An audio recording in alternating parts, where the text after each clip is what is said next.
Mon statut à moi est un peu particulier. En fait, j'ai créé une société il y a bientôt 10 ans, qui est une société de consulting, spécialisée dans les métiers de l'hôtellerie, de la restauration et de l'événementiel. Et c'est cette société-là qui est actionnaire de la société dont je suis le directeur général aujourd'hui. D'accord. Donc en fait, j'ai une petite société dans laquelle je suis seul, qui est une société de consulting. Et cette société est actionnaire de la SARL, Caspia Réception, dont je suis le directeur général. L'établissement, c'est Caspia Réception. Caspia Réception, c'est un traiteur. Dans le département plutôt de la restauration haut de gamme, c'est la branche event de Caviar Caspia. Caviar Caspia, c'est une maison qui a été créée en 1927, qui est donc une épicerie fine, une maison de caviar, juste de produits baltiques.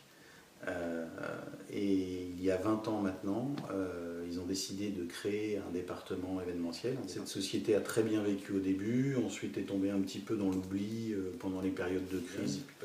Et il y a 4 ans, on a racheté avec un monsieur qui s'appelle Benjamin Patou, et on s'est associés donc ensemble pour racheter le département événementiel de Caviar Caspia, qui est un peu plus que triplé le chiffre. Donc on est redevenu finalement dans le top 5 des gros traiteurs parisiens.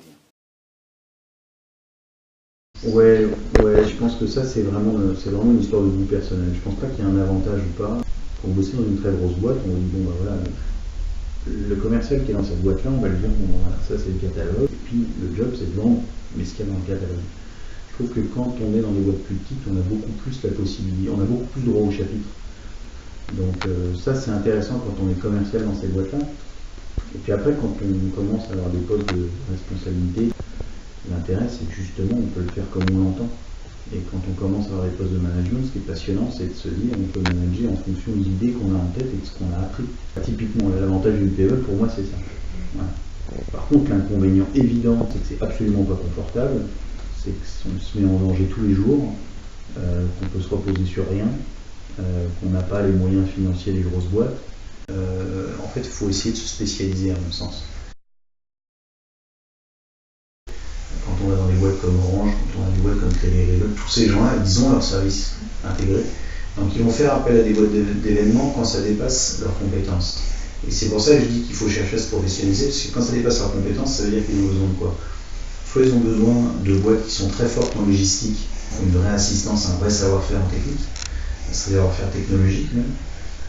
Soit ils vont avoir un gros travail sur le fond, sur le message, comment faire passer le message, comment le présenter, etc.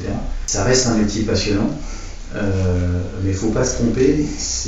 D'abord, il n'y a pas énormément de boulot. Ensuite, ce n'est pas des métiers qui payent très bien, tout ça. C'est des métiers où, en revanche, on passe énormément de temps. Et je pense qu'il faut faire ça si on est vraiment hyper passionné par son truc et on cherche un peu à se spécialiser.